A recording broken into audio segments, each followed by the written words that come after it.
Hello जी, नमस्कार। कैसे हैं आप सभी? बहुत बहुत स्वागत है आप सभी का। आज हम बात करने वाले हैं ऋणानुबंध के बारे में। ऋणानुबंध का मतलब होता है कि पिछले जन्म से कुछ ऋण हम लेकर इस जन्म में आए हैं, जिसको हम चुका रहे हैं, जिसको हम प्रारब्ध भी बोलते हैं। और जैसा कि बोलते हैं कि हर एक आदमी जो है वो उसके मन की जानता है। कई बार हम किसी व्यक्ति की लाइफ को देखते हैं और हम ये सोचते हैं कि यार क्या बढ़िया लाइफ है इसकी, है ना? वो बोलते हैं ना, सबको दूसरे की थाली में घी ज़्यादा दिखता है। तो ऐसे भगवान बुद्ध के पास एक व्यक्ति आया और उसने कहा कि भाई मेरे जीवन में बहुत समस्या है। तो भगवान बुद्ध ने कहा कि कोई बात नहीं, तुम अपनी समस्याओं को लिख के एक पोटली में बांध के, और वो सामने जो पेड़ दिख रहा है ना, जहाँ पे बहुत सारा ढेर लगा हुआ है पोटलियों का, वहाँ तुम्हारी पोटली रख देना और दूसरी लेके आ जाना। तो उसने सोचा यार बढ़िया, ये तो मेरी समस्या ख़त्म हो जाएगी। वो अपनी समस्या कागज़ पे लिखता है और वहाँ जाके उस पेड़ के पास जाता है, देखता है बहुत सारी पोटलियाँ हैं, सब लोगों ने अपनी अपनी रख रखी है। अब वहाँ पे क्या है कि आपकी रखना है और दूसरे की उठाना है। फिर वो बहुत देर तक सोचता है। फिर उसको समझ में आता है कि यार क्या पता इस पोटली में क्या है। मेरी तो मुझे पता है कि मेरी समस्या क्या है, लेकिन इसमें क्या है वो मुझे नहीं पता। हो सकता है वो इससे भी खतरनाक हो। तो बहुत देर तक वो सोचता है, लेकिन आखिरी में वो अपनी ही पोटली उठा के लेके आ जाता है कि जो मेरी है ना, वही बढ़िया, कम से कम मुझे पता है। तो हर एक आदमी अपना अपना प्रारब्ध भोग भोग रहा है, मतलब ऋणानुबंध। पिछले जन्म से हम कुछ कर्जा लेकर आए हैं जो इस जन्म में हम चुका रहे हैं। तो ऋणानुबंध जो होता है उसमें होता ऐसा है कि मान लीजिए, एक मिनट, ये एक इंसान है और इसका इस इंसान के साथ या इस इंसान के साथ, अभी बनाऊंगा मैं इनको भी, ठीक है।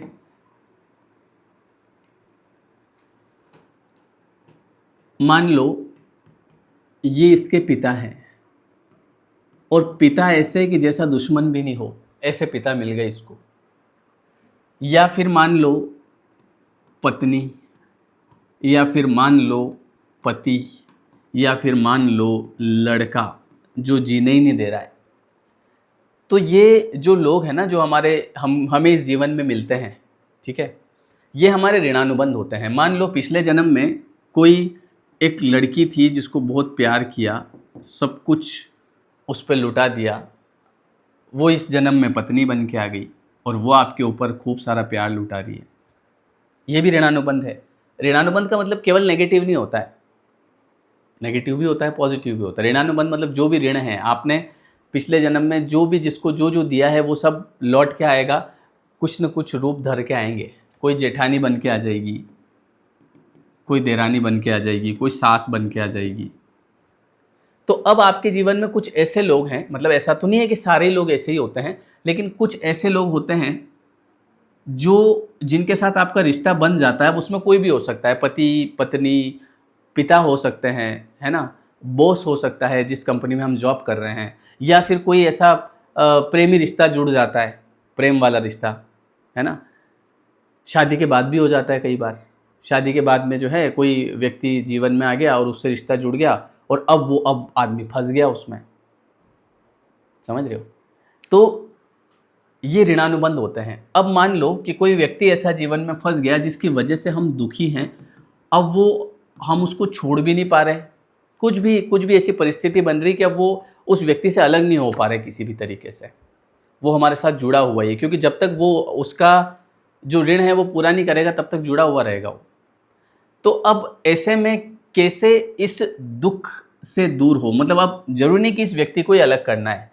ऐसा हो जाए कि इस व्यक्ति की बुद्धि परिवर्तित हो जाए और ये हमारे साथ अच्छा व्यवहार करने लग जाए, ये हमको दुख देना बंद कर दे। तो किस तरीके से हम ऐसा क्या करें कि उस व्यक्ति की बुद्धि, क्योंकि देखो ऊपर वाले के पास सब गणित है। हमको ज़रूर ऐसा लगता है जब हमारे जीवन में समस्या होती है, कोई भी समस्या, तो हमको लगता है कि यार ये तो मुश्किल है सॉल्व होना, मुझे नहीं लगता ये सॉल्व होगी। एक छोटी से छोटी समस्या भी होती है ना, तो उस दरमियान उस समय ऐसा लगता है कि यार मुझे नहीं लगता कि ये सॉल्व हो जाएगी। लेकिन जिसको ऊपर वाले का भरोसा है, कितनी ही बड़ी समस्या हो सॉल्व हो जाती है। पर सबसे बड़ी चीज़ इसमें होती है भरोसा। आप भरोसा रखो।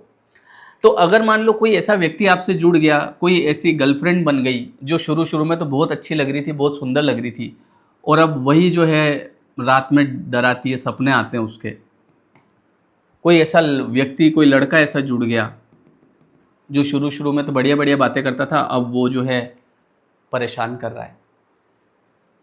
तो अब इस ऋणानुबंध से मुक्त कैसे होना है? तो इसके लिए देखो, सबसे पहले मैं आपको बताता हूँ 2 तरीके हैं इससे मुक्त होने के।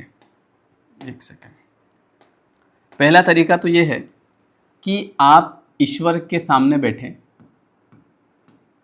और माफ़ी प्रार्थना करें कि हे भगवान, जो भी मेरा पिछले जन्म का कर्म रहा हो, है ना, जो भी मैंने पिछले जन्म में जो भी किया है, मुझे नहीं पता, मुझे तो नहीं पता है कि किस ऐसा क्या कर्म किया था जिस वजह से ये व्यक्ति मुझसे जुड़ा है, तो मुझे उसके लिए माफ़ करें। मैंने उस कर्म को स्वीकार कर लिया है और मुझे उसके लिए आप माफ़ करें।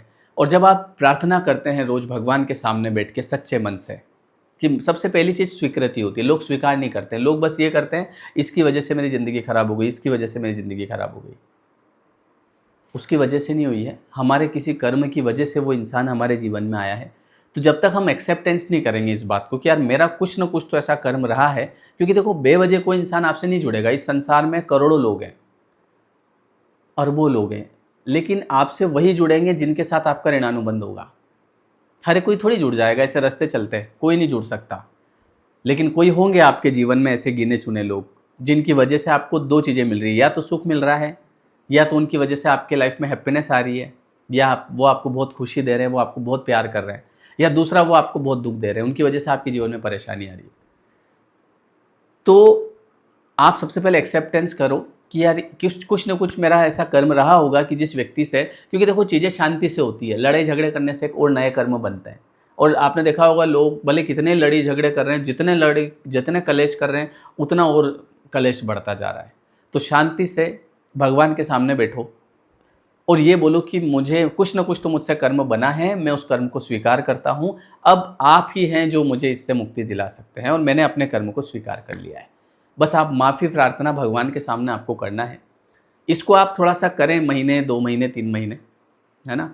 फिर आप देखेंगे कि धीरे धीरे कहीं ना कहीं उस व्यक्ति की बुद्धि में परिवर्तन आएगा, या तो वो व्यक्ति ऐसा होगा जिसको आप चाह रहे हैं कि ये कैसे न कैसे करके इससे पीछा छूट जाए, तो वो पीछा छूट जाएगा, या फिर उसकी बुद्धि परिवर्तित हो जाएगी। मान लो पीछा छूटने जैसा नहीं है, कई बार ऐसा भी व्यक्ति होता है, मान लो पिता ही है, अब पिता से कैसे पीछा छुड़ाएंगे, समझ रहे हो, तो उनकी बुद्धि में परिवर्तन आ जाएगा, उस कर्म की इंटेंसिटी कहीं ना कहीं कम हो जाएगी।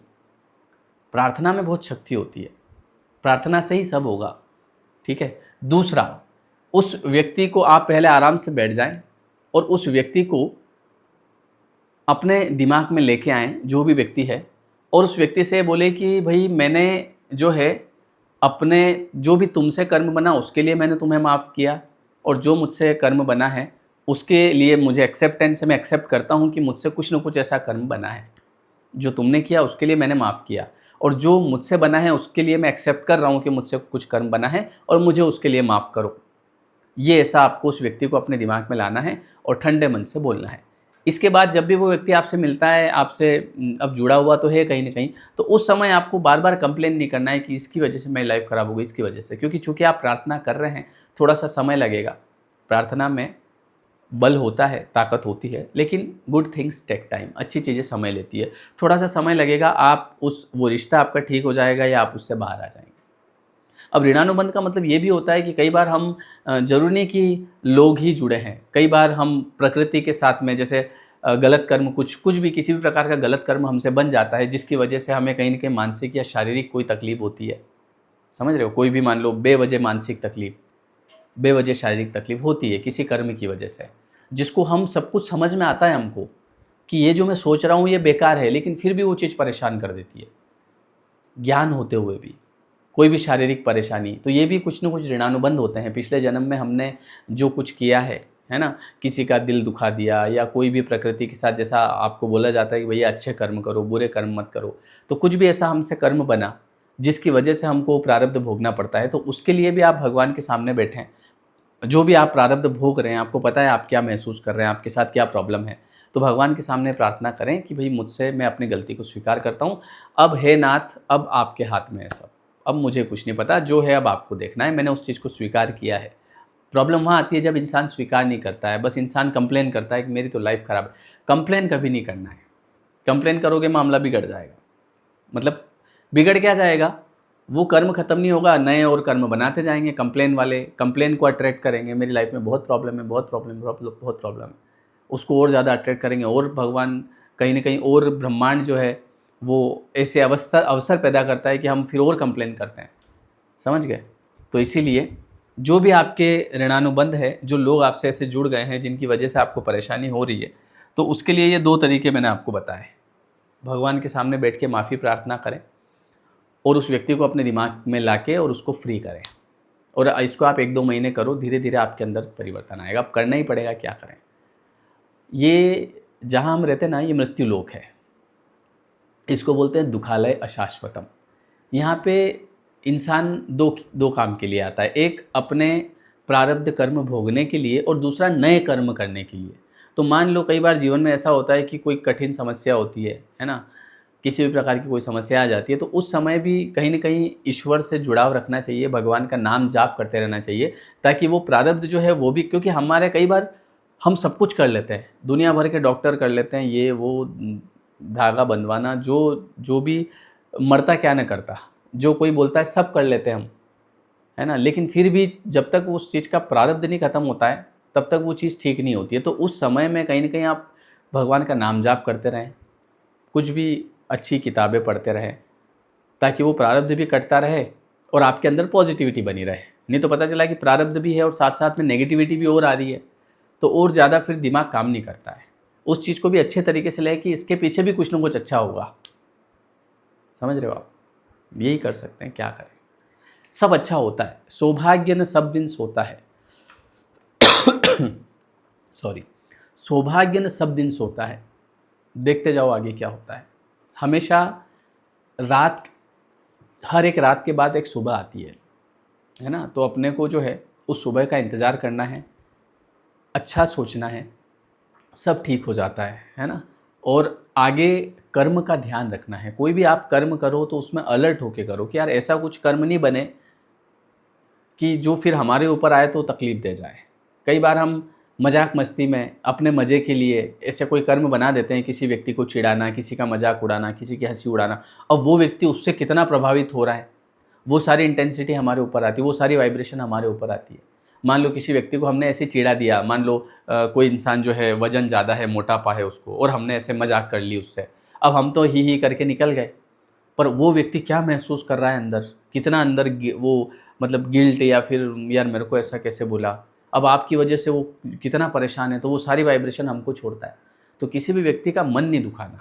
किसी भी व्यक्ति, कोई भी है, जैसा भी है, उसको प्रकृति ने बनाया है ना। ऐसा नहीं है कि उसने खुद को बनाया है, खुद को बनाता तो वो बिल्कुल परफेक्ट बना था। लेकिन जैसा उसका प्रारब्ध है, पहले प्रारब्ध रचा फिर बना शरीर। पहले प्रारब्ध की रचना होती है, उसके बाद हमारे शरीर की रचना होती है। मुझे क्या बनना है, क्या मेरा नाम होगा, कहाँ मैं पैदा होऊंगा, मेरे माँ बाप कौन होंगे, क्या मेरा प्रारब्ध है, वो सब पहले से लिख के आता है। तो इसमें हमारे शरीर को बनाने में हमारा योगदान नहीं होता, इसलिए किसी का मजाक नहीं उड़ाना चाहिए। कई बार लोग उड़ा देते हैं, ये तो ये ऐसा है, ये काला है, ये बहुत लंबा है, ये बहुत छोटा है, ये ऐसा है। जो जैसा है वैसा रहने दो, क्योंकि ये चीज़ें हमको पता नहीं होती है, हमारे लिए तो बहुत छोटी होती है, हंसने की होती है। लेकिन ये सामने वाला कितना वो महसूस कर रहा है, कितना अंदर ही अंदर जल रहा है, तड़प रहा है, वो सारी चीज़ें, क्योंकि हमको भी लगता है ना, कोई थोड़ी सी हमारी निंदा कर दे, मजाक उड़ा दे, कैसा गिल्ट, कैसा गंदा फील होता है अपने को अंदर। वो सारी वाइब्रेशन हम उसको भेजते हैं फिर। तो इसीलिए कोई भी कर्म करते समय ध्यान रखें। ठीक है जी। चलिए, ये वीडियो कैसा लगा कमेंट करके ज़रूर बताएं। और हमारा जो अभी नया कोर्स 21 डेज़ वाला law of attraction and mind healing course शुरू हो चुका है, तो उसकी लिंक आपको डिस्क्रिप्शन में दी है। अभी 22 तारीख से शुरू किया है, तो आप अभी भी उसको ज्वाइन कर सकते हैं। जो क्लास हो गई है वो आपको रिकॉर्डेड मिल जाएगी। ठीक है, डिस्क्रिप्शन में आपको लिंक दी है, वहाँ से जाके आप ज्वाइन कर सकते हैं। ओके जी। चलिए, बहुत बहुत धन्यवाद है। मिलते हैं नेक्स्ट वीडियो में। कमेंट करके बताइएगा वीडियो कैसा लगा।